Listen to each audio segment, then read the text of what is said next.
primera clase que tuvimos, hubo un tema en el que no sé por qué se me saltó y ya no lo vi, ¿verdad?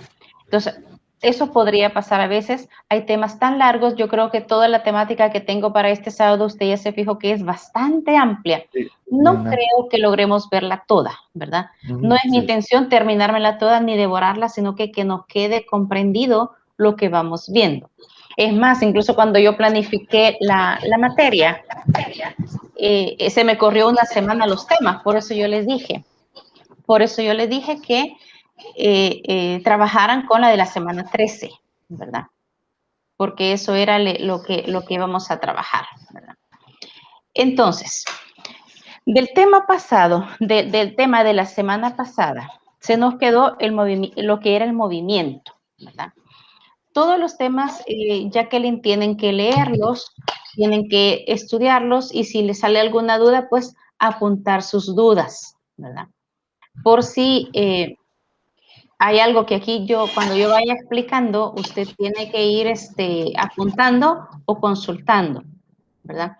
Y le estoy silenciando el micrófono para que no haya interferencia. Recuerde que en las casas hay ruidos, ¿verdad? Y cuando todos tenemos abierto el micrófono, interfiere la señal también. Cuando quieran preguntar, simplemente o levanta la mano o abre su micrófono y con gusto en cualquier momento me pueden interrumpir, ¿verdad? Entonces les decía, espero que me hayan leído lo que tenía que ver con el movimiento, son cosas que ya conocen, vamos a ver ejemplos, e igual yo siempre voy a hacer énfasis en lo más importante de cada documento. En lo que es el movimiento comienza dándome varios conceptos, ¿verdad? Y esos conceptos están ahí, en el documento ahí los tiene. El primero que le da es mecánica y se lo define como que estudia el movimiento, la fuerza y las principales formas de energía. Quiere decir, mecánica es todo donde se le aplica una fuerza, en todo donde hay energía, ya sea que esa energía esté en reposo o guardada, llamémosle así, o esa energía nos permita a nosotros realizar un trabajo, movernos y todos los movimientos que puedan haber. De hecho, usted cuando vayamos repasando, usted se va a acordar que esto ya lo vio en bachillerato, más que todo es un recordatorio. Otro concepto que le da es lo de la cinemática. Usted puede solo ir apuntando las palabras que le doy, más no el concepto, porque todos los conceptos están en el documento, que ya están ahí en la plataforma. La cinemática estudia todo movimiento sin importar que la causa, ¿sí? Quiere decir que, bueno, alguien podría decir, miren, tembló. Sí, tembló. ¿Y por qué tembló? No me importa. Lo que yo sé es que tembló. La cinemática así va. ¿Por qué ahora, por ejemplo, el oleaje en el mar está más picado, decimos nosotros en buen salvadoreño? No sé. Lo que sí yo puedo observar es que está picado. Eso solo es la cinemática. Hay un movimiento, ha habido algo y entonces eso le interesa estudiar. Viene la estática, es otro concepto que le da. Necesitamos manejar varios conceptos para poderlos comprender. Estudia las condiciones que deben tener las fuerzas para que al obrar sobre un cuerpo se produzca un equilibrio. Quiere decir, la estática significa en alguna medida estar tranquilos, estar en reposo. Pero cuando se le aplica una fuerza, ¿verdad? ¿Qué condición debe tener esa fuerza para que se mantenga el equilibrio? Como le digo, yo por ejemplo tengo este plumón, le oprimo a mis dos dedos y yo le hago fuerza al plumón, ¿sí? Si usted se fija, este plumón no se me desplaza ni para arriba ni para abajo, ni mucho menos se me aplasta, decimos nosotros. Entonces, la estática es la que se encarga de ver de que este plumón se mantenga en equilibrio, aunque yo lo tenga apretado, aunque yo lo suelte. Yo lo puedo estar apretando, lo puedo estar soltando y él va a estar en equilibrio. Entonces, esa es la estática. Le menciona también lo que es la posición. Incluso en el documento usted va a encontrar hasta dibujitos tratándole de reflejar qué es la posición. Y la posición es un momento determinado. Por ejemplo, ¿usted cuál es su posición ahorita? Sentado frente a la computadora. Cuando terminamos la clase, ¿cuál va a ser nuestra posición? Obviamente nos hemos levantado. Ya no vamos a estar sentados en la computadora, ¿sí? Y así puede ser cualquier cuerpo, un vehículo, ¿verdad? Si él está parqueado, él está ahí, en esa posición. Pero cuando viene su dueño, lo arranca y se mueve, entonces ya cambió de posición, ¿sí? Es el justo momento en el cual se encuentra una materia. Luego viene otro término que usted ya lo va a comprender fácilmente, que es desplazamiento. ¿Qué significa? Es el cambio de posición, ¿sí? Ah, se desplazó. Ya no está aquí lo que yo buscaba, ¿verdad? Ya no está aquí. Hay un desplazamiento. Ya sea que esa cosa, llamémosle así, se desplace ella solita o haya sido desplazada por alguien más. Eso no nos interesa todavía. El otro concepto que le mencioné es trayectoria. Es, por decirlo así, el camino mediante el cual se van cambiando esas posiciones, ¿sí? El camino por eso se llama trayectoria, el trayecto que sigue ese objeto que se va desplazando, ¿sí? Ustedes van a ver en el documento que se lo presenta como una gráfica. Le pone, por ejemplo, un punto, desplaza otro punto, desplaza otro punto, desplaza otro punto. Es como cuando usted, por ejemplo, sale, imagínese usted va al súper, usted está en el súper, pero del súper usted regresa a su casa. Yo no sé cuántas cuadras hay del súper a su casa o kilómetros si es que está un poco más lejos. 7 cuadras, podríamos decir que usted sale del súper, cuando usted ha transcurrido la primera cuadra, esa sería un punto de su trayectoria. Cuando transcurre la otra cuadra, otro punto de su trayectoria. La siguiente cuadra y así tantas cuadras usted se desplace del súper a su casa, esa va a ser la trayectoria que usted va a dar. ¿Y qué es el movimiento en sí? Me dice que es el cambio de posición por unidad de tiempo. Aquí ya entra otra variable y entramos a unas unidades relativas. ¿Se recuerda, Boris, de la semana pasada? Las fundamentales, me desplacé tantos metros, tantos kilómetros. Pero cuando ya tengo movimiento, usted dice, ah, no es que caminé a 5 metros por minuto, por ejemplo. Ya tengo metros y minutos, entonces ya tengo una unidad relativa. Hasta ahorita, con lo que he avanzado ahorita, conceptos, ¿estamos claros? No hay dudas. Bueno, Sí, sí, sí. gracias. Dentro del movimiento me dice que puede ser rectilíneo. Rectilíneo cuando nosotros nos movemos justo en línea recta, ya sea a la derecha, a la izquierda, arriba o abajo de nosotros, ¿sí? ¿Por qué digo abajo? No es que me voy a meter en la tierra y me voy a meter, sino que nosotros decimos, ¿cuántas cuadras está? Ah, estoy tantas cuadras abajo de la alcaldía, por ejemplo. Ese es un movimiento rectilíneo, no hay ninguna curva, voy caminando en línea recta.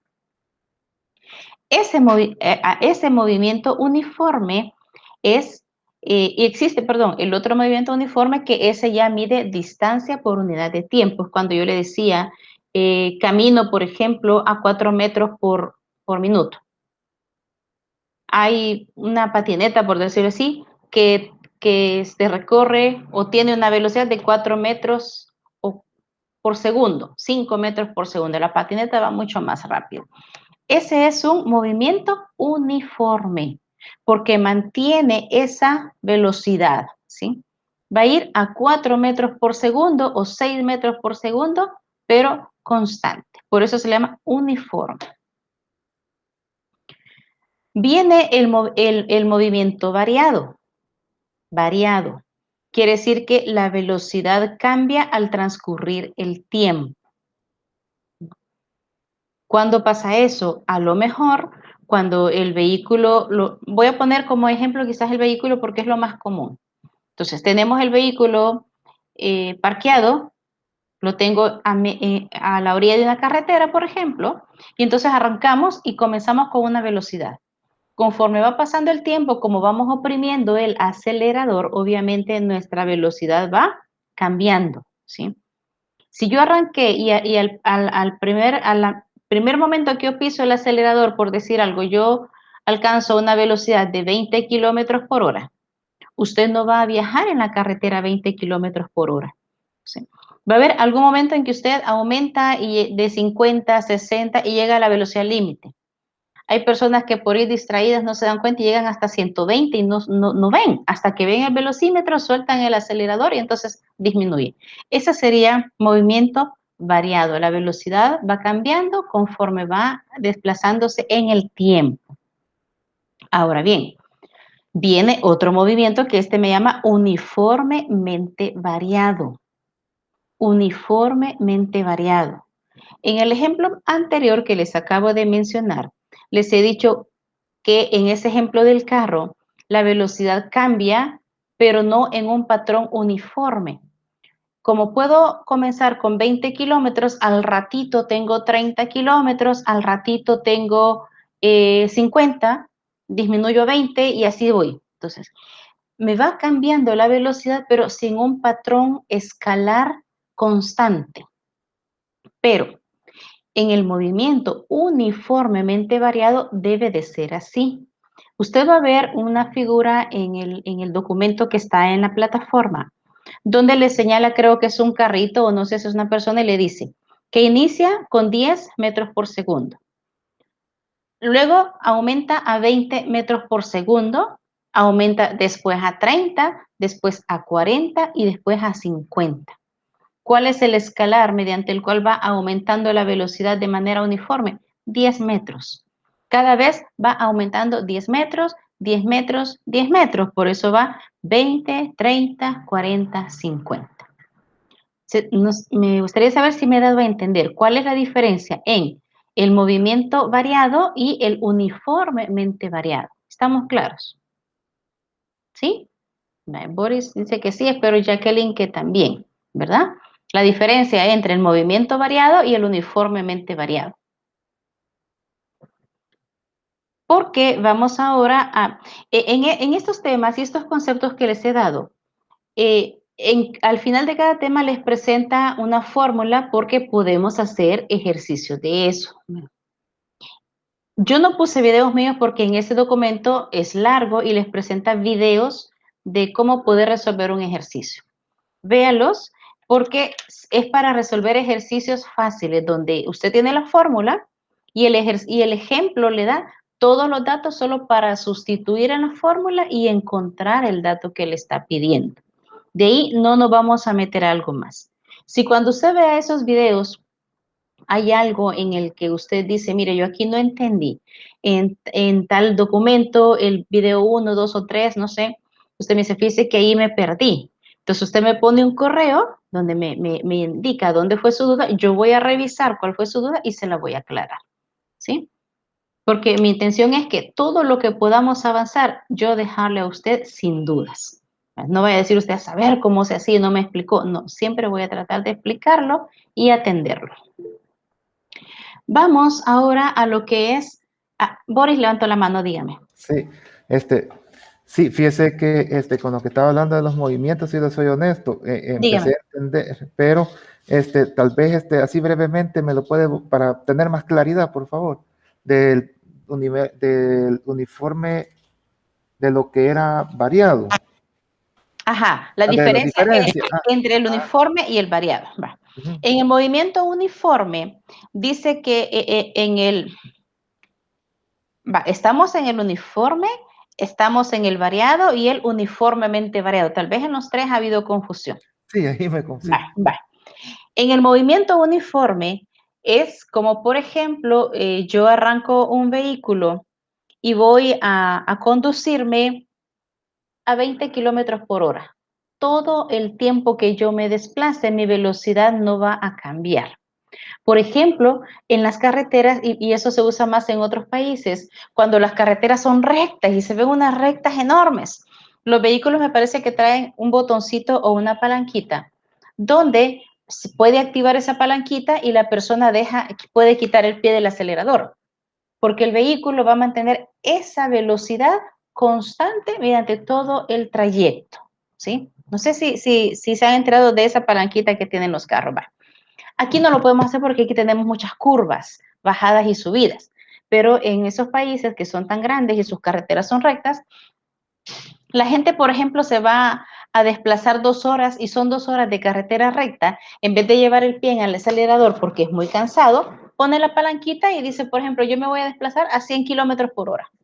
Pone la palanquita y el vehículo se mantiene todas las 2 horas del trayecto en 100 kilómetros por hora. Ese es el movimiento uniforme. La velocidad no va a cambiar mediante ninguna circunstancia. ¿Cuál es el variado? Yo diría que el variado es el que más se aplica en El Salvador. Porque usted va en una carretera, por ejemplo, y usted dice voy a 80, 90 80 kilómetros por hora, pongámonos en un número.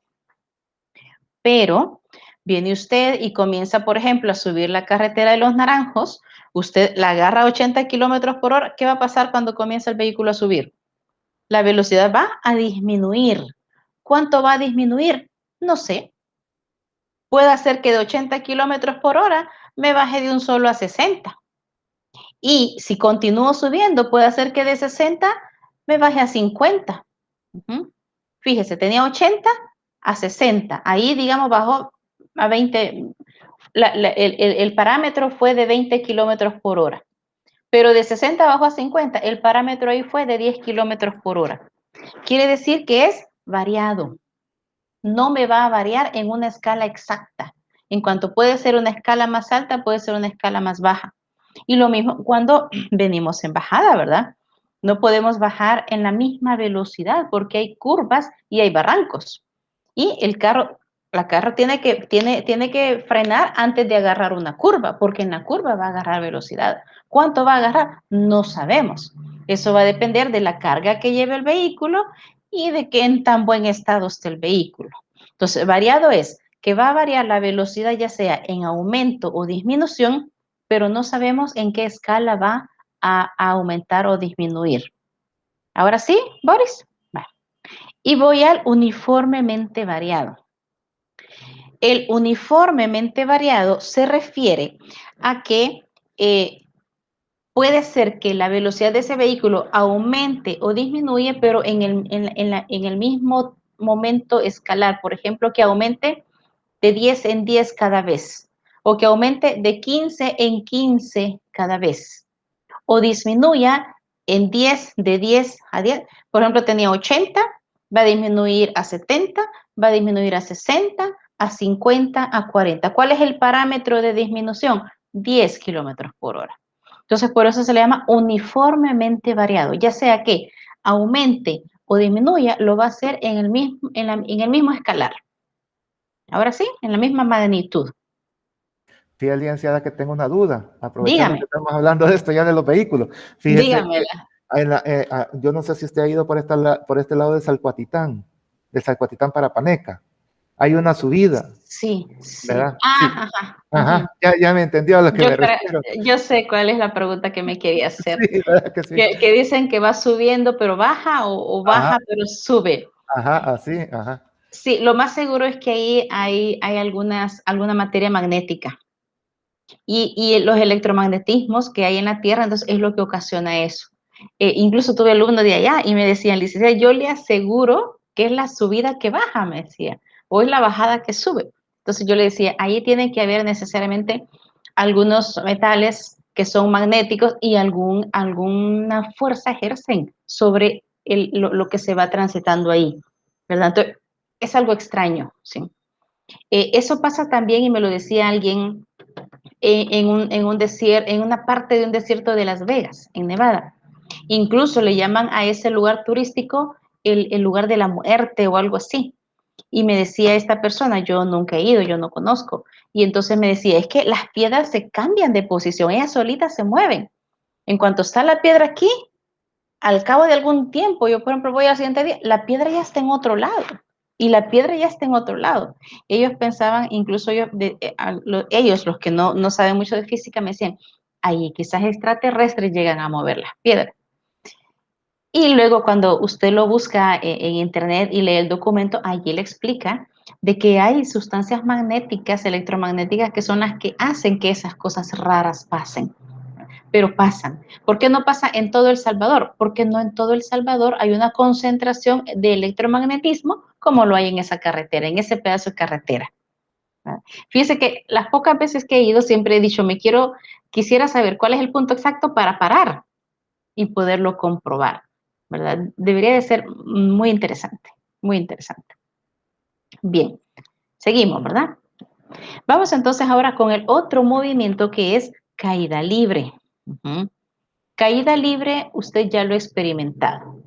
Usted simplemente tiene, por decir algo, un lapicero y usted lo deja caer. Entonces, esa es una caída libre. Entonces, es uniformemente variado. ¿Por qué? Porque cambia, la velocidad cambia ¿por qué? Porque arranca con una velocidad y llega con otra. Entonces, él ha aumentado su velocidad. Ahora, ¿qué es lo constante? La aceleración. La aceleración, las unidades que generalmente se le dan son metros sobre segundo cuadrado. No son las mismas unidades de la velocidad. La velocidad, por ejemplo, nosotros decimos tantos kilómetros por hora. Si habláramos de aceleración en kilómetros por hora, la aceleración tendría las unidades de kilómetro sobre hora elevado al cuadrado. Es diferente. La aceleración es una cosa que tiene que ver la gravedad, la afecta la gravedad, pero la velocidad no, solo va en kilómetros por hora. Ahora le dice, la aceleración va a ser constante si despreciamos la resistencia del aire, ¿sí? Quiere decir que cuando tenemos una caída libre, todos los estudios físicos están en que el aire no va a frenar esto. Este lapicero, el aire no lo frenó, él cayó.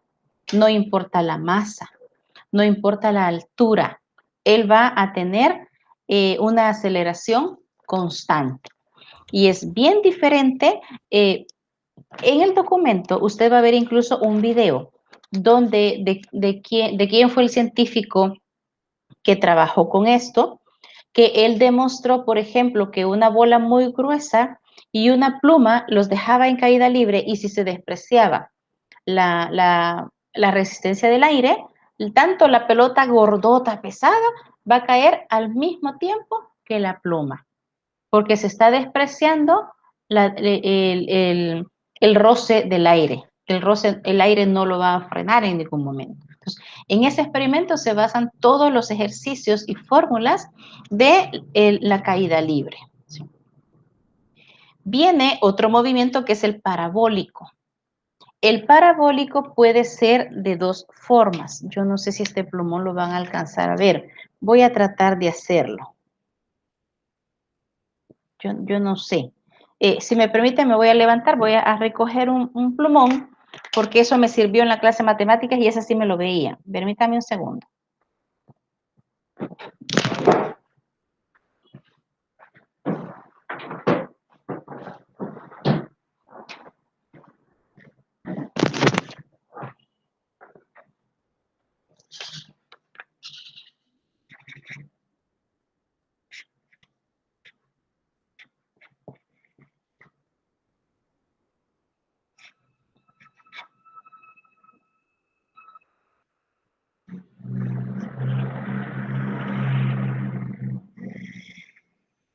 Vale.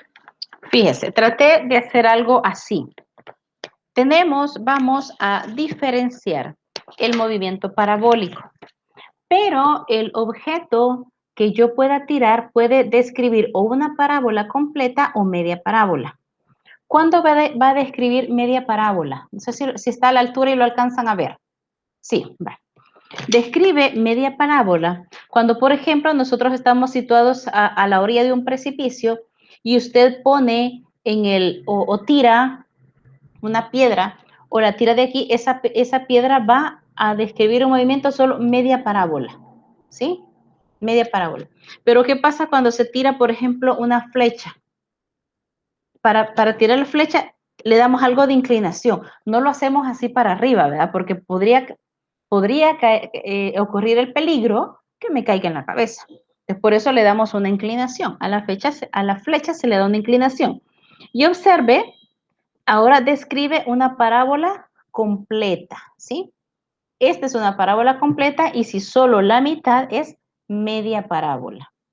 Pero en ambos casos está describiendo un movimiento parabólico. Igual en el documento hay videos y hay imágenes que le van a hacer diferencial cuando va a ser una parábola completa y cuando va a ser media parábola. Entonces, como para poderlos distinguir. Y aquí pues terminaría ese tema que nos quedó del sábado anterior que se refiere a movimientos. Podría ser que si no han hecho la tarea, porque los que se nos acaban de agregar y Boris no la alcanzó a hacer, no sé qué tan bien les caería que este tema lo metieran también en la tarea, pero entonces yo les cambio la fecha de entrega. Les podría poner la fecha de entrega si ustedes quieren para el día miércoles o jueves. ¿Les parece? Por mí no había problema, licenciada, ¿verdad? No sé, ahí la compañera. Jacqueline. Por mí, por mí tampoco habría problema. A mí es el tema. Yo había, bueno, ayer en la noche ya hice los demás temas porque pensé que para ahora era la entrega. Y ya solo me faltaba eso y por eso le mandé el mensaje para ver si lo agregaba antes de que se cerrara la plataforma. Ajá, entonces yo ahí creo que le puse yo de que eran solo hasta los que habíamos visto porque no habíamos visto este movimiento, los movimientos que son parte de ese sábado. Pero como ahorita lo acabamos de ver y ahorita los terminamos, creo que bien se pueden incluir, ¿verdad? Tal vez no le ponga ejercicios, escríbale, digamos, solo la fórmula, cuál es el de caída libre, cuál es la fórmula, y solo a lo mejor una imagen para poder diferenciar cuál es, ¿verdad? Y de ahí, acuérdese de que usted va a dar clase, creo, hasta el 9º grado o llega hasta bachillerato. ¿Llega hasta bachillerato? Yo solo bachillerato. Solo bachillerato. Entonces, en bachillerato sí trabajan esos ejercicios. Entonces, sí es bueno que vean cómo se resuelven según los videos que están ahí. E igual, en la tarea no pueden no ponerlos, pero sí estudiarlos, ¿verdad? Y aprenderlos. Si usted, acuérdese que la tarea para mí va a ser un documento que a usted le va a servir por si algún día le toca dar este tema.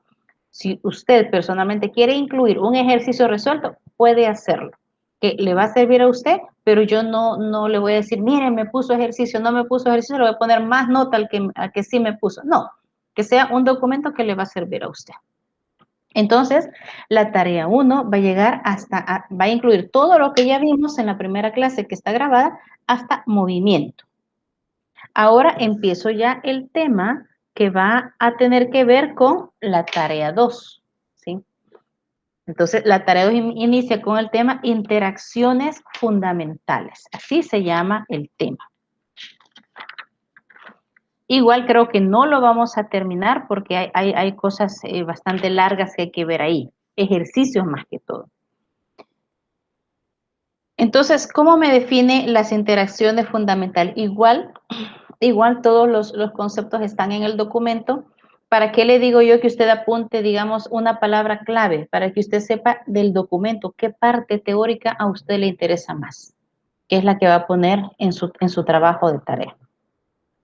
Se le llama interacción fundamental a cada una de las interacciones que hay y le da ejemplos, como por ejemplo la fuerza nuclear fuerte, la fuerza electromagnética, como hablábamos en el caso de esa subida que baja, por ejemplo, una fuerza nuclear débil, las interacciones gravitatorias. Aquí estamos hablando de interacciones fundamentales, desde las tan grandotas que podríamos pensar, o las más pequeñitas que a lo mejor ni nos damos cuenta, ¿verdad? Como por ejemplo, ¿cuáles podrían ser unas pequeñas? A lo mejor usted ya le ha pasado cuando usted se frota una vejiga inflada en su cabello, la aleja y ¿qué va a pasar con su cabello? O un peine. Exacto, le damos electrostática, lo cargamos. Y entonces el pelo se levanta y uno dice, ¿y qué pasó? Entonces, hubo una interacción fundamental. Las pequeñas partículas que lo forman, llámese carga, llámese átomo, llámese electrones, ellos se cargan y entonces da ese efecto de la electrostática. ¿Qué son todos esos pequeños movimientos? Son interacciones fundamentales que son necesarias para que el funcionamiento, llamémoslo así, de todo lo creado se lleve a cabo, porque no todo lo creado se va a quedar en un reposo, por decirlo así. Y me da ejemplos, o le voy a dar ejemplos de cuáles serían una fuerza nuclear fuerte. ¿Cuáles? Ahí estamos hablando de los núcleos atómicos, que ellos interaccionan entre sí. Los nucleones, ¿verdad? Ya estoy hablando de términos propiamente químicos, o partículas extrañas. Si lo quiere ver así, ¿cómo pudiera nombrar un ejemplo, por ejemplo, de una fuerza nuclear fuerte? Una bomba atómica, por ejemplo, ¿verdad? Que puede ocasionar hasta un enorme hueco o agujero en la Tierra. Esas son fuertes. ¿Y quiénes son? Son los átomos que están ya luchando, y principalmente si estamos trabajando con materia radiactiva y explosiva, esta sería un ejemplo de una fuerza nuclear fuerte. ¿Cuál sería una fuerza nuclear fuerte, pero el ser humano la utiliza a súper menor escala? La pirotecnia que se acostumbra en Navidad, ¿sí? Entonces, enciende una palometa, enciende un mortero y usted lo tira. Entonces, ¿eso qué es? Una explosión. ¿Qué hace? Que todos los átomos y toda la materia que forma la pólvora, al ponerle una chispa, entonces da su reacción fuerte. Son fuertes. Ahora, ¿cuáles son las fuerzas electromagnéticas? Son las partículas cargadas que están en reposo, ¿sí? No sé si a usted le ha pasado que usted va caminando en algún lugar y de repente usted toca algo metálico. Podría ser una puerta, podría ser algo que usted dice, ay, eso tiene corriente. Dices, eso tiene corriente. Entonces, sí, la materia tiene corriente, pero yo diría que entre la materia que tiene corriente y nosotros, somos nosotros los más eléctricos que hay, ¿sí? Entonces, el que a una persona le siente un chispazo de corriente cuando toca una puerta o la puerta del carro, por ejemplo, o a veces toca a otra persona, se oye el crujido de la corriente. Entonces, a lo mejor una de las dos personas es la que anda más excitada, más ansiosa, y entonces todo lo químico que tiene en su cuerpo reacciona y se carga. Todos tenemos esa carga eléctrica en reposo, pero en Bien, algunos se carga y otros no. Dígame, perdón, por ejemplo, dígame. cuando uno se golpea el codo, siente a veces que como que una corriente le agarra a uno. Así es, y el codo está en reposo. Entonces, Ujú. ese golpe, ¿qué es lo que hace? Que dispara y acciona la corriente que tenemos nosotros en el cuerpo. Nosotros podemos andar en corrientes, toda la vida vamos a pasar en corriente. Tocamos una cosa, tocamos otra. Pero a veces hay fenómenos que hacen que esa electricidad se active. Esa electricidad la tenemos en reposo y eso se le llama fuerza electromagnética. Mi cabello, por ejemplo, también tiene corriente. Cuando yo se la activo, cuando empiezo a pasarle, por ejemplo, esa vejiga que le digo, entonces yo disparo y esa ya reacciona, deja de estar en reposo y reacciona. ¿Cuál sería, por ejemplo, la fuerza de gravedad? Entonces, le dice que la fuerza de gravedad, le va a decir el documento, son bastante débiles. Son atracciones. Por ejemplo, usted cuando ahorita que está sentado, yo creo que usted no siente la fuerza de la gravedad que lo obliga a estar ahí sentado. Usted no siente que lo están tirando a cada rato y lo sientan más en la silla, ¿verdad que no? Igual cuando camina, vamos caminando y movemos nuestros pies con toda normalidad. Para nosotros es normal que el pie caiga en el piso. Pero ¿qué nos mantiene pegados al piso? La fuerza de gravedad, que es insignificante, dice acá, que es débil, pero si esa fuerza de gravedad, por ejemplo, la presión atmosférica normal es una atmósfera. Una atmósfera es la que nos mantiene a nosotros pegados en la Tierra. Pero si una atmósfera disminuye un poquitito, como por ejemplo a 0.8 atmósferas, entonces ya usted siente que comienza a despegarse un poquito. ¿Qué es lo que les pasa a los astronautas cuando están incluso en la Tierra y hacen sus experimentos o entrenamientos en burbujas donde ellos disminuyen la presión? Entonces, lo hemos visto en películas, en programas, que los astronautas andan volando, ¿verdad? Y se andan desplazando, como que fueran peces y el aire fuera el agua. Pero ¿y entonces qué ha pasado ahí? Les han disminuido la fuerza de gravedad. ¿Qué pasaría si en vez de una atmósfera fuera mayor? Creo que nos cansaríamos bastante porque el levantar un pie para dar un paso y el levantar el otro nos requeriría mucho esfuerzo físico. porque sentiríamos que tenemos un gran ladrillo que nos pesa y no lo podemos cargar en cada paso que nosotros vamos realizando. Entonces, eso es cuando la fuerza de gravedad, que es normal, una atmósfera, aumenta, nos sentimos sumamente pesados y pegados. Pero cuando disminuye, sentimos que volamos. Cuando ni siquiera la sentimos, cuando está en una atmósfera normal y usted realiza sus actividades normales. Porque si esa fuerza de gravedad fuera y un poquito más fuerte, no débil, yo me imagino y me daría esta chiste, que yo quisiera explicarles algo así y de repente mi mano se va para el suelo, ¿verdad? Y yo quiero explicarles así y la mano se va para abajo. Entonces, quiere decir que ahí la fuerza de gravedad sería ya un poquito considerable y ya no se consideraría débil.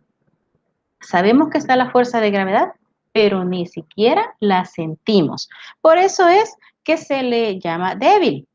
Y le dice, es una manifestación de la deformación que sufre el espacio-tiempo por presencia de masas grandes. La fuerza de gravedad se ve, por decirlo así, invadida cuando, por ejemplo, un avión va volando. Porque el avión, con todo lo físico y químico que tiene para poder elevarse y poder volar, él va rompiendo la fuerza de gravedad, porque la fuerza de gravedad va a tender siempre a traerlo hacia abajo y sin embargo el avión no se cae. Entonces, ¿qué es también cómo se puede entender la fuerza de gravedad? La deformación que sufre el espacio-tiempo con objetos de masa extremadamente grande, ¿verdad? Ahora viene el otro ejemplo que le menciona, interacción nuclear fuerte. Interacción nuclear fuerte. Entonces, ella me habla de hadrones. Hadrones son un tipo de materia química no tan común, digamos, a nivel popular, como por ejemplo electrones y protones. ¿Quién no ha escuchado hablar de electrones y protones? Pero ya cuando me hablan de nucleones, de hadrones, ya me hablan de otro tipo de materia, un poquito más profunda, a lo mejor sumamente pequeña, pero que si yo les doy la otra ciencia que sigue y es química, ahí hablaríamos un poquito más de eso. Pero entonces, ¿qué son los hadrones? Son cargas de color, ¿sí? Usted me puede decir, por ejemplo, yo estoy viendo un color azul, yo veo un color blanco y esos son colores. Pero ya, pues, si estamos hablando de una interacción nuclear, a ese tipo de carga se le llama color, ¿sí? No tiene nada que ver esa denominación color con los colores que nosotros vemos. Y tenemos las interacciones débiles, que ya son cargas de sabor. Fíjese, cargas de sabor. No tiene nada que ver en que usted sienta que el sabor es ácido, que es dulce, que es amargo, ¿sí? Ya estamos hablando de términos técnicos específicamente químicos y físicos. Sabor es una carga, color es una carga. ¿Quiénes poseen esa carga de sabor? Los quarks. Usted a lo mejor esa palabra ya la ha escuchado mencionar. Los quarks son como una unidad en la cual se mide energía, ¿verdad? Que creo que la hemos visto en como marca de algunos relojes, ¿verdad? Es que es quarks, dicen. Pero como tal, es son unidades de carga de energía.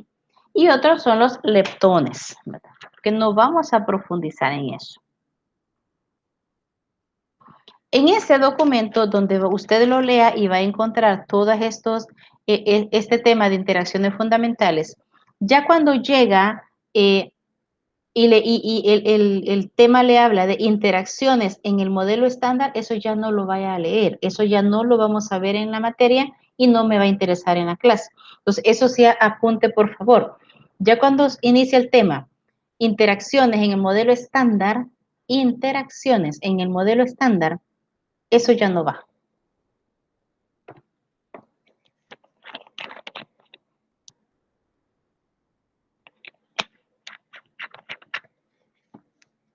Hoy sí.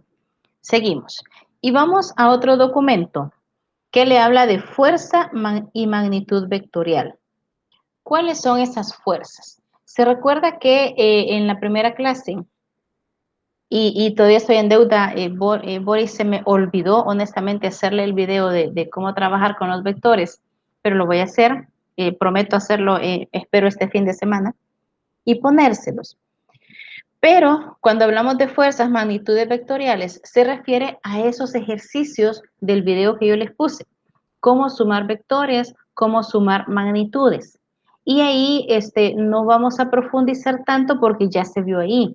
Se recuerda que yo les decía, tenemos, por ejemplo, tenemos un vector A, por decirlo así. Voy a tratar de dibujar algo acá. Y un vector B. Según el paralelogramo, más o menos, y ojalá que se vea en anaranjado, sería mi vector respuesta. Vamos a ver. Esta fuerza vectorial se refiere a esto. Cuando y está en ese video, cuando en un plano cartesiano usted tiene un vector fuerza A, un vector fuerza B, que si me voy por la ley del paralelogramo, que son estas líneas punteadas paralelas a esta, y estas paralelas a él, entonces justo en la punta, del origen a la punta es el vector respuesta. Entonces, esto justo es lo que está en ese video, que no sé si Jacqueline ya lo vio, Boris yo sé que sí lo vio. Entonces, cuando habla de fuerza, magnitud vectorial, entonces esto tiene que ver, ¿verdad? Quiere decir que este subtema ya no me interesaría tanto que lo metan en la tarea 2 porque ya lo van a meter en la tarea 1. El tema es idéntico, como que se repitiera, ¿sí? Y vamos ahora a las leyes de Newton. Las leyes de Newton son famosas, pero a lo mejor no las conocemos o no las cargamos en la memoria como decir, la primera ley es esta, la segunda es esta y la tercera es la otra. Entonces, aquí vamos a ver cuál es cada una y mencionar ejemplos de cada una de ellas. La primera ley se llama ley de inercia. Igual, tienen un documento que ahí dice las leyes de Newton y ahí le explica cada ley, le da ejemplos, creo que le pone videos y creo que le pone imágenes también, ¿verdad? Yo solo me encargo de irle señalando qué es lo más importante y dejar claros los conceptos. La primera ley es la ley de inercia. Todos los cuerpos se mantienen firmes y constantes en reposo o en movimiento uniforme en línea recta, a menos que se le obligue a cambiar de dirección. Quiere decir que por inercia, por ejemplo, yo no sé si a usted le ha pasado. Usted sale de su casa a hacer un mandado, por decirlo. A mí me ha pasado, fíjense. Y me pasaba quizás más cuando mis hijos estaban más pequeños y los llevaba al colegio. Yo ya tenía mi ruta, ir a un colegio y de ahí me iba para el otro y de ahí me iba para la universidad. Pero cuando, por ejemplo, alguno de mis hijos no iba a su colegio porque le habían dado vacación, eso ya me distorsionaba. Yo a veces agarraba directamente a ese colegio porque era la ruta 1 y mis hijos me decían, mamá, es que hoy no vino fulano, no vamos para ahí. Ay, sí es cierto, me equivoqué y daba la vuelta. Me pasaba a veces también que incluso yo montaba a mis hijos atrás en el carro y automáticamente manejaba para la universidad. Cuando llegaba al redondel, me daba cuenta de que ahí cargaba a mis hijos y no los había ido a dejar. Entonces uno dice, por inercia, nosotros ya tenemos un movimiento constante. Cuando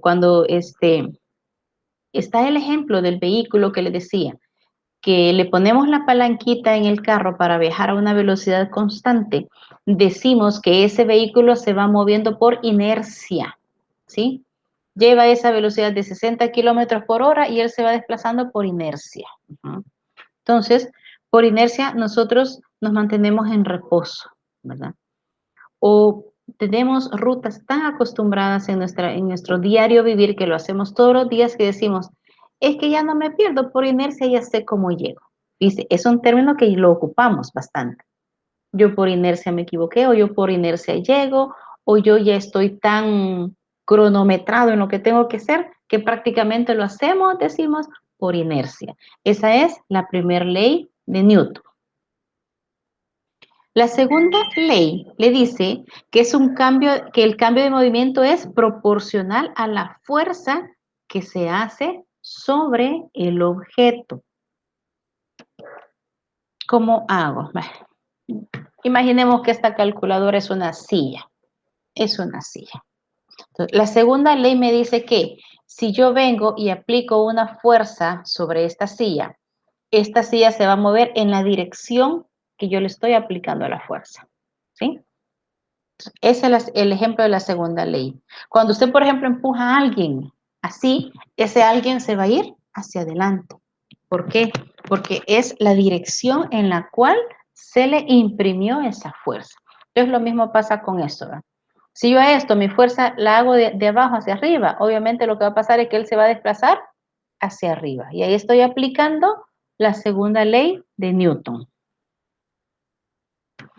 Y la tercera es la ley de acción y reacción. También la hemos aplicado bastante. Yo creo que tenemos ya más de un año o un año quizás de no ponerla en práctica. Cuando, por ejemplo, o creo que lo pusieron en práctica hace poco un montón de gente, yo diría irresponsable, que hicieron colas y hasta desórdenes para comprar entradas para un partido en San Salvador. Yo no sé si usted vio videos.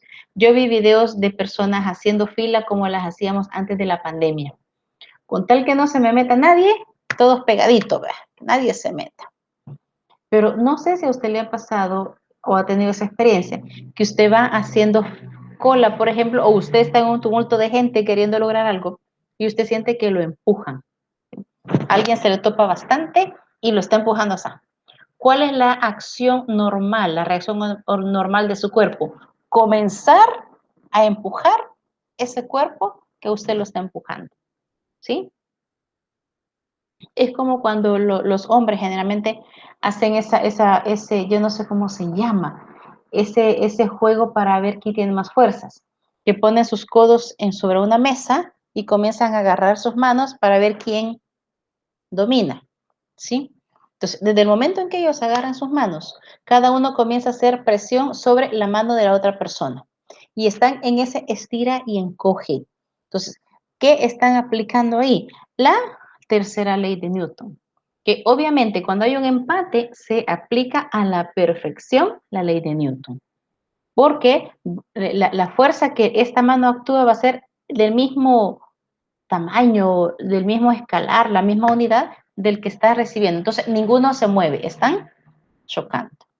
Todos hemos aplicado eso. Sentimos que nos empujan, reaccionamos en dirección opuesta.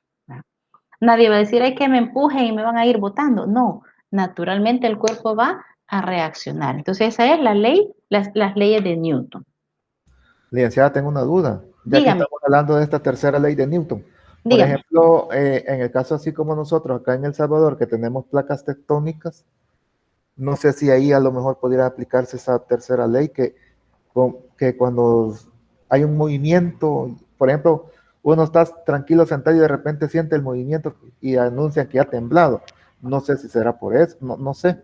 Parte de eso tiene que ver, pero ahí lo que se ha disparado tiene que ver ahí alguna reacción que ha pasado ahí, generalmente alguna reacción química, que se mueven a lo mejor los electrones, la materia que tienen por ahí, porque las placas están así. Entonces, están en equilibrio. Cuando no hay un temblor, las placas están en equilibrio. Pero entonces viene algo, rompe ese equilibrio y hay un desplazamiento. Obviamente, ese desplazamiento, ¿cuál es la fuerza de reacción que ejerce todo lo demás? En temblar. ¿Temblar por qué? Porque rompió el equilibrio, entonces tiene que buscar el regresar a su posición normal. Por eso es que le dicen, cuando ha habido un temblor, hay réplicas. ¿Por qué son las réplicas? Porque si y vamos a verlo, hay dibujitos incluso en la última semana, creo, donde le dice, y vamos a diferenciar qué tipo de temblores son los que se dan. Pero bueno, si digamos que estas son mis placas y se desplazan en un temblor, entonces las réplicas, ¿para qué sirven? Para que esto poco a poco vaya a volver a su normalidad. Por eso decimos, lamentablemente tienen que haber réplicas, porque no se puede quedar en desequilibrio. Y entonces así va. Usted vea a jugar en los niños, ¿verdad? Hoy ya no tenemos recreos, ¿verdad? Como para poderlos ver.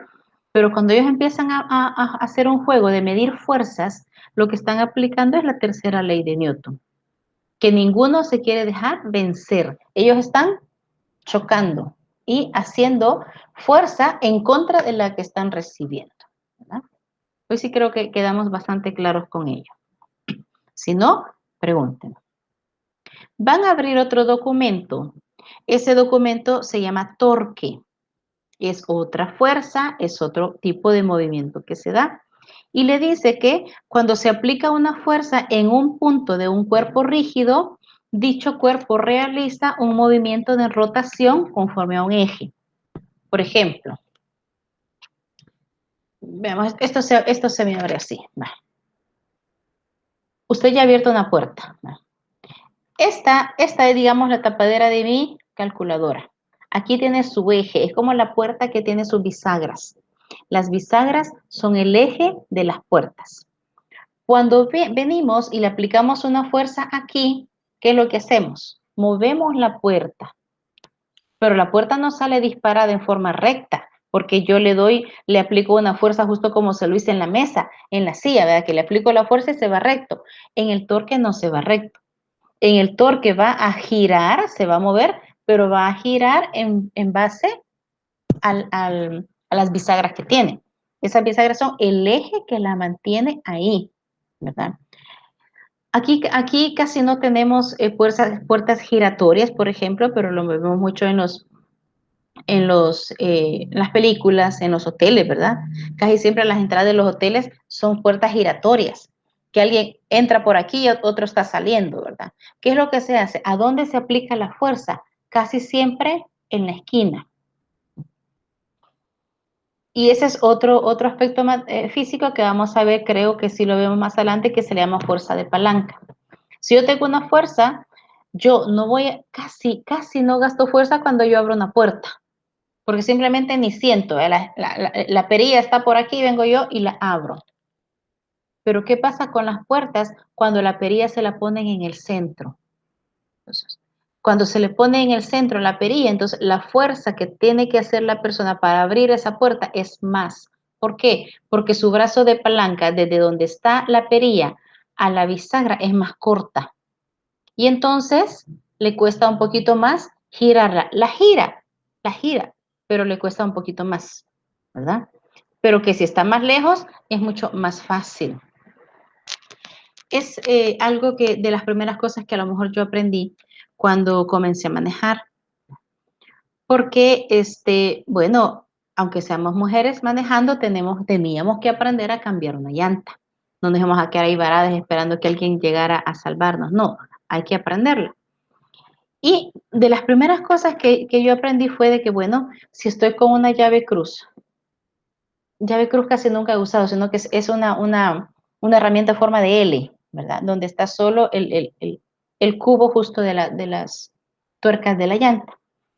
Pero, por física, si la varillita que nosotros usamos es cortita y la metemos en la llanta y la varilla es bien cortita, la fuerza que usted ejerce para hacer el torque es más fuerte, es más grande la fuerza, porque la varillita es pequeña.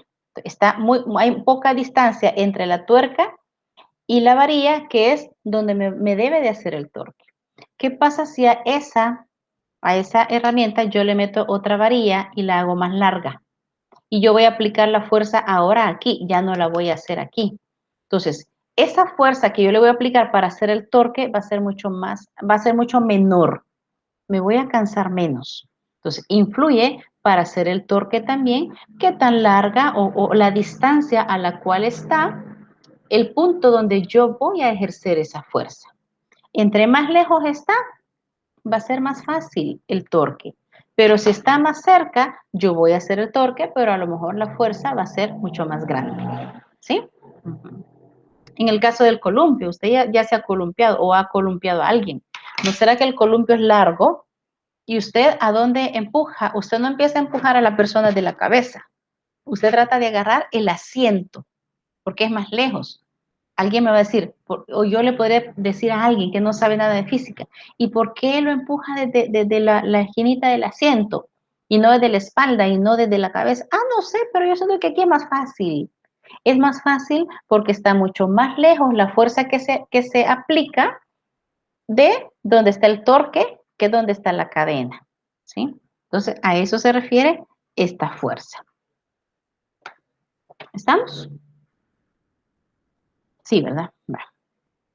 Vamos a otro documento que se le llama trabajo y energía. Usted va a encontrar ahí una fórmula que en algunos libros se la escribe o el símbolo que utiliza para trabajo es la letra T mayúscula. Pero hay otros que el símbolo que utiliza es la W, ya sea W o trabajo. Eso va a ser igual a F por un delta X. Un delta X, recuerde de que eso es como un triángulo.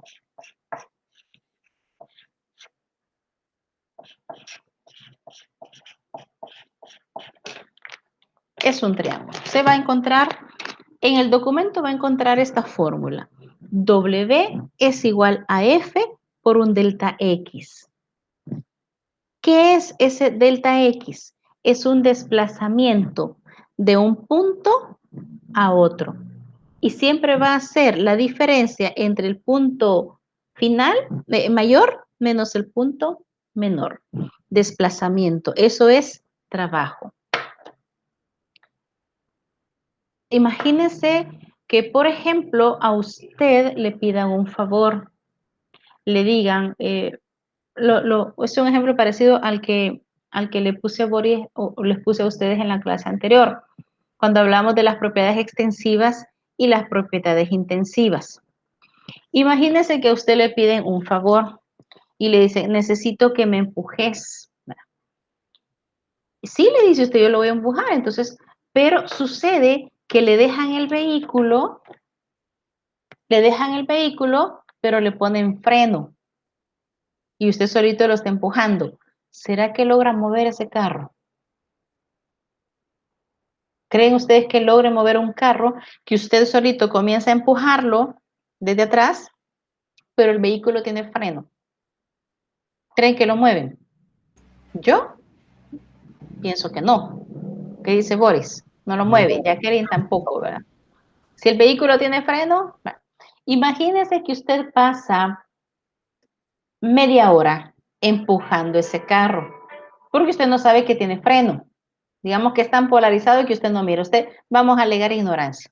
Usted pasa media hora empujando ese carro, pero no lo mueve. Usted dice, ya me cansé. Y alguien le dice, ¿y por qué te has cansado? Vieras cómo he trabajado ahora. He estado empujando un carro y no lo logré mover. Llegaría yo y le diría, si le voy a hablar en términos físicos, usted no ha efectuado ningún trabajo. No ha efectuado trabajo. ¿Por qué? Me va a decir usted, pero yo estoy cansado. Si he estado empujando, ¿sabe por qué no ha efectuado trabajo? Porque no ha habido un desplazamiento, ¿sí? El trabajo se va a tomar como trabajo siempre que haya un desplazamiento. Si ese carro hubiese estado en un punto A y usted lo logró mover a un punto B, aunque sea medio centímetro, ya se desplazó. Aunque sea 1 milímetro, ya se desplazó. Allí sí yo le podría decir, entonces sí ejerció un trabajo. Pero si no hay desplazamiento alguno, nos podremos cansar. Sí, por el esfuerzo que hacemos, pero no hacemos trabajo. Eso es en términos físicos. Claro, en términos normales, claro que usted me va a decir, yo he pasado leyendo todos los documentos que la licenciada me puso, yo me siento cansado. Mis ojos están cansados, he trabajado mucho. Eso en otros términos, ¿sí? En otros términos le voy a decir, si realmente su cansancio es mental, no es físico. Sí, ha trabajado, le diría yo, pero si hablo en un lenguaje técnico, meramente físico, no ha realizado trabajo. Y no está acostado, ha estado ahí con la computadora así, pues ¿qué trabajo va a realizar? Efectivamente no hace trabajo, porque no hay desplazamiento. ¿Me he dado a entender? Vale. Porque vamos a otro tema. En semipresenciales se avanza lo más que se pueda. El otro tema que está ahí es el calor. Y calor, ¿cómo lo define? Y ahí le da la definición de calor. Es lo que siente una persona o un ser viviente ante el incremento de temperatura, ¿sí? Hemos tenido días bastante frescos, a tal punto que creo yo que hemos desempolvado algunos suéteres, ya nos hemos puesto eso. Entonces te dice, hoy no tengo calor, que sí que esos días no sentimos un aumento de calor. Yo diría que entre todos esos días, hasta este día sábado, es que yo quizás estoy sintiendo un poquito de calor. Yo no sé ustedes. Yo porque tuve la necesidad de poner el ventilador ahí, que me esté refrescando un poquito mientras les estoy dando la clase. Entonces quiere decir que yo ya sentí calor. Ujú. Porque ha habido un cambio de temperatura. ¿Sí? A veces decimos, este sol está matador, qué calor.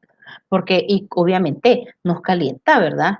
Hoy que entramos a cualquier lugar y nos toman la temperatura, imagínese, usted ha venido caminando y ha venido caminando bajo el sol, obviamente el vigilante de repente no lo va a querer dejar entrar, porque le pone el termómetro, ¿verdad? Lo tiene que poner realmente aquí, no en el dedo ni en la mano, eso es absurdo tomarle temperatura ahí. Pero donde lo ponga, si me ha dado el sol, obviamente mi piel va a estar más caliente, voy a tener calor. Y no es que tenga calentura, temperatura, no, porque es el cambio. Ahora bien, Licenciada, dígame, perdón, fíjese que, no, dígame. fíjese que yo fui a San Salvador el año pasado, así en Buba. Ujú. Cuando me bajé en la terminal, me pusieron el termómetro, eso, ese, la Sí, sí, sí, pistolita. sí, sí, ajá. Ah, y me dijo el muchacho, mire, usted está a 39.5, pero es normal. Y yo me afligí porque dije, ¿y por qué la tengo tan elevada? Dije yo. Es por eso, mire, yo me río, porque lo normal, que el ser humano tengamos una temperatura corporal en unos 37 grados centígrados, usted y yo lo sabemos, que puede oscilar entre 37.2, 36.6, pero no alejarse tanto. Pero a mí me ha tocado entrar a un lugar donde me dice 34.2, anda excelente. Y yo me quedo y digo, yo ando muerta ya, me estoy muriendo, porque esa temperatura no es normal. Y yo tengo dos hijas, una que está ya en el año social de medicina y la otra en social de enfermería. Ellas se ríen, porque me dicen, pobrecita la gente que las ponen a tomar temperatura y no saben realmente cuál es lo malo, ¿sí? Es más, a veces ni esperan a calibrarlo, sino que están disparando, va chuc, chuc, chuc, chuc. Ni esperan que la maquinita calibre para saber si realmente está tomando la temperatura. Y yo le digo a mis hijas, es alarmante porque quién sabe si adentro realmente yo me he topado con alguien que sí tenía temperatura, pero como no se tomó con el debido cuidado, entonces podemos estar ahí a ver con cuántos positivos alrededor, ¿verdad? Y eso es uno de los riesgos, pero el calor es ese, que cuando nosotros somos sometidos a condiciones drásticas como la que usted me decía, va en el bus y encima a veces la gente en el bus ni le gusta abrir los vidrios, no circula el aire, vamos bajo el sol, obviamente nuestra temperatura se va a elevar, pero no porque estemos enfermos, ¿sí? Cuando estemos enfermos, va a ser de noche, va a ser un día frío y nosotros vamos a tener temperatura. Pero estamos hablando ya de una patología, de una enfermedad que tenemos. Normalmente eso es el calor, el cambio que nosotros sentimos cuando la temperatura aumenta. ¿Cómo puede generarse? A partir de diferentes accidentes o factores como el que hablábamos. Pero dice que, por ejemplo, ahí le va a mencionar una reacción química, como por ejemplo la combustión, eso es un calor. Dele fuego a usted a una hoja de papel y acerque su mano, usted va a sentir el calor, ¿verdad? ¿Por qué cuando están cocinando le dicen no se acerque ahí? Porque cuando estamos horneando, ¿verdad? Para algún evento especial, el horno, todo eso se pone caliente, entonces uno trata de no acercarse ahí porque se siente el vapor. Entonces, ¿qué sentimos? El calor, esa es una combustión. Ahora, una reacción nuclear, ¿a dónde? Por ejemplo, en el sol. No hay, y creo que no va a haber nadie que pueda decir que ha llegado a conocer el sol y se ha paseado por el sol. Nos hemos derretido y achicharrado antes de llegar al sol. No podemos, pero ahí dentro del mismo sol hay un montón de reacciones que es lo que hacen esos destellos de calor fuerte. Imagínense que a qué distancia estamos nosotros del sol. Y cuando estamos entre las 12 y 1 del mediodía, ese calor nos derrite. Y estamos sumamente lejos, ya no digamos estando cerca. Son reacciones. Pero hay también otra forma de calor en disipación, que se disipa, que va disminuyendo. Por ejemplo, en la mecánica. En la mecánica hay calor. Un vehículo se calienta, ¿verdad? Cuando usted ha andado, ya sea en un bus, en lo que sea, al motor no nos acercamos. porque el motor está caliente por todas las reacciones de combustión que se están realizando en él para darlo. Cuando usted frota las manos, cuando tenemos frío lo hacemos, ¿verdad? Es que voy a agarrar calor, decimos. La fricción también produce calor. A veces ponemos la fricción y nos ponemos así, ¿verdad? Como para darnos calor en el rostro, porque nosotros podemos producir el calor. La electromagnética o un microondas, ¿sí? El microondas, usted mete el alimento y usted puede tocar el horno y usted no siente el calor. Eso es a través de ondas, ¿verdad? Ondas electromagnéticas. Pero cuando usted saca la comida está sumamente caliente. No vemos los rayos que le caen a la comida, sin embargo, esos rayos producen calor. Esos rayos producen calor. Y bueno, los cuerpos tienen calor, que se miden en calorías. La comida, de hecho, proporciona calor, ¿verdad? Porque personas preocupadas con las dietas dicen, no, es que aquí estoy consumiendo tantas calorías. Aquí ya me pasé de las calorías. Un chocolate tiene tantas calorías. Quiere decir que los alimentos son capaces de producir energía. Y la energía es calor para nosotros. Cuando no tenemos energía, cuando usted no ha comido, usted anda todo débil, ¿verdad? No quiere ni levantarse. Cuando nos enfermamos y se nos quita el hambre, ¿verdad? Nosotros andamos débiles porque no estamos consumiendo esa gasolina, llamémosle así, que es la que nos va a dar la potencia para poder realizar todos los trabajos. Vamos a otro documento que es la ley 0 de la termodinámica. Así se llama el documento. Este documento se refiere a que cuando dos cuerpos ellos están en equilibrio térmico con un tercero, los tres están a la misma temperatura. En el documento hay un dibujito. Y creo que el dibujito que va a ver, voy a tratar de ponérselo por acá.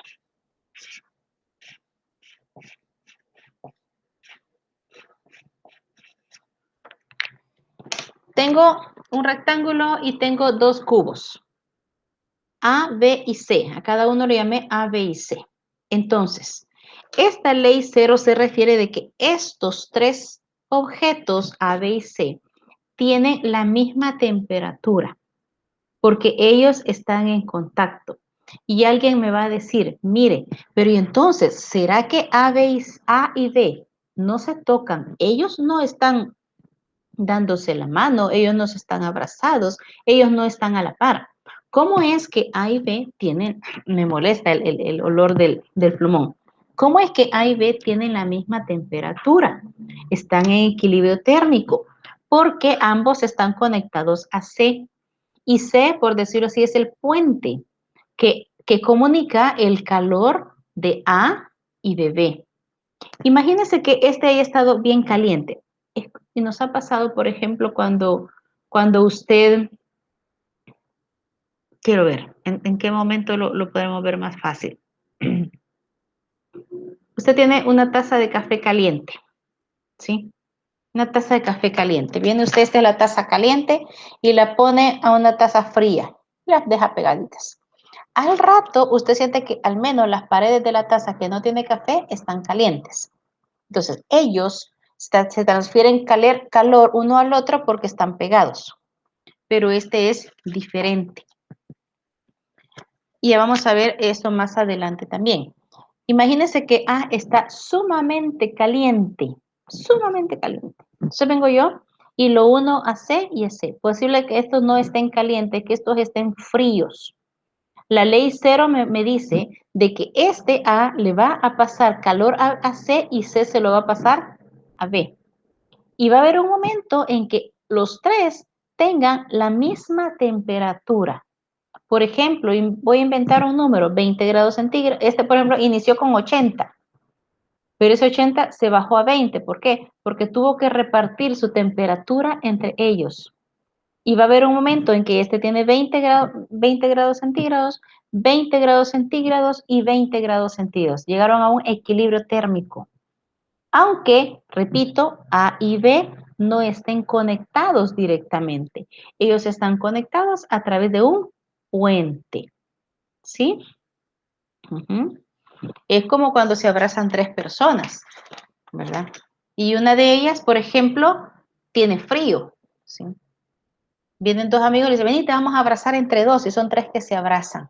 Va a haber un momento en que los tres van a llegar a tener la misma temperatura, aunque un amigo de este extremo y un amigo de ese extremo, ellos no se junten. Pero ¿quién es el puente? El amigo que está en el centro que están abrazando. Ahora sí, me di a entender lo mejor posible. Entonces, esta es la ley cero de la termodinámica. Y creo que el otro tema, y donde quizás quiero ver capacidad, no, voy a terminar todo lo que tenga que ver con calor. Vamos con las escalas de temperatura. La temperatura en El Salvador nosotros la medimos en grados centígrados. Usted dice, tengo 37 grados, tiene 40 grados, pero no es una escala absoluta. ¿Cuáles son las escalas absolutas? Grados Fahrenheit y grados Kelvin. De esos dos temperaturas absolutas que le he mencionado, la más utilizada es los Fahrenheit. Si usted tiene, por ejemplo, familiares en Estados Unidos, le dicen, hoy está haciendo calor, hoy está 100, hoy está 90, y nosotros a veces nos perdemos, no sabemos qué temperatura es, porque ellos utilizan una absoluta y nosotros una relativa, ¿sí? Entonces, lo que hacemos es, bueno, ¿y cómo sé yo que 100 grados Fahrenheit, que equivale, por ejemplo, a grados centígrados? Para eso, usted va a encontrar en ese documento 3 fórmulas para hacer las transformaciones. Le dice que, por ejemplo, las voy a poner acá, pero usted la va a ver ahí. Pero las voy a escribir porque me interesa explicarle cómo las va a utilizar o cómo las vamos a utilizar.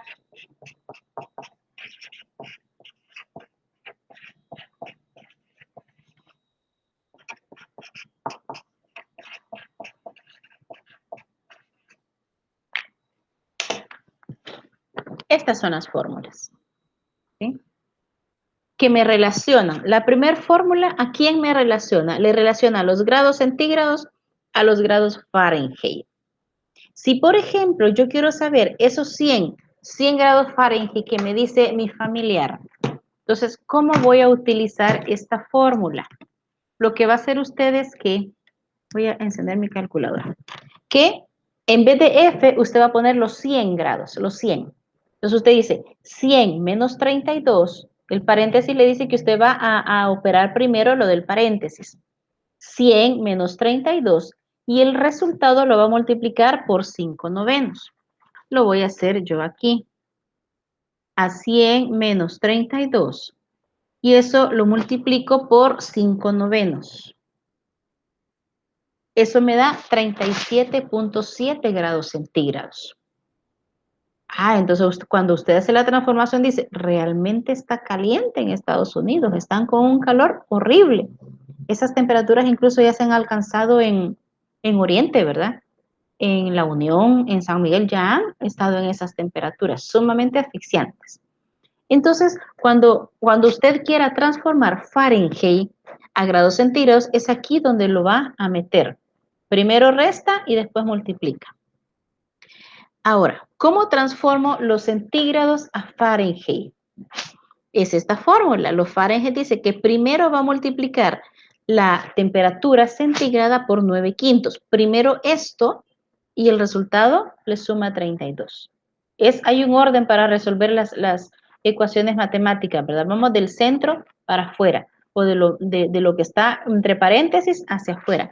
Aquí no hay paréntesis, pero a medida que no me vaya alguien que me diga, por ejemplo, mire, yo en los centígrados le voy a sumar 32 y después lo multiplico. No, porque si ese fueran los pasos, tendría que estar entre paréntesis como esto.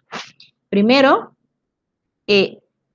la temperatura normal nuestra, cuando no tenemos ni frío ni calor, son 25 grados centígrados. Entonces, si usted pone aquí 25 grados centígrados, ¿cuánto le va a dar en Fahrenheit? Tengo que multiplicar los 25 por 9/5 y el resultado le voy a sumar 32. Quiere decir que 25 grados centígrados serían 77 grados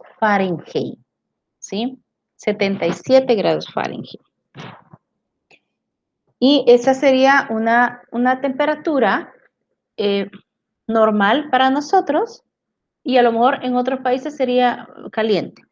Y la Kelvin casi no se usa, pero no se usa, digamos, en los países que ellos miden su temperatura en grados Kelvin, pero cuando nosotros realicemos ejercicios de temperaturas, de leyes de los gases, por ejemplo, o de presiones, es la Kelvin la que se utiliza.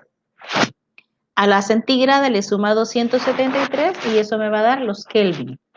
Si mis 25 grados centígrados, que es mi temperatura normal, yo le sumo 273, quiere decir que mi temperatura normal es 298 grados Kelvin. En el documento están las fórmulas, le explican las fórmulas, creo que hay ejercicios resueltos, pero le subí ya un video resuelto por mí, hecho por mí, donde usted solo va a ver mis manos, cómo voy resolviendo el ejercicio, cómo se utiliza cada fórmula. Véalos, porque me interesa que igual les quede claro. Si se me pierden en algún momento, pues igual me preguntan.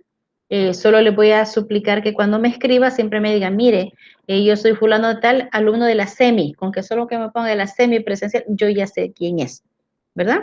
Y estas son las fórmulas que para ese tema hay ejercicios en el documento y hay videos que yo he hecho, los tenía por ahí, ya los puse ahí para que ustedes los vean, ¿verdad?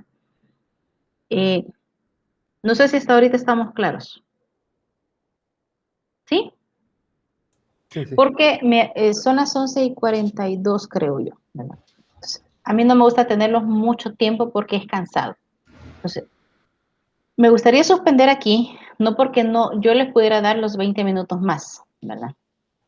Pero me interesa que lo poco que veamos está, ¿en qué nos vamos a quedar? Ya donde ahí le aparece fases de la materia, ya no, ¿verdad? Quiere decir que aquí va a comenzar la tarea 3, ¿sí? La tarea 2, ¿dónde va a comenzar? En interacciones fundamentales.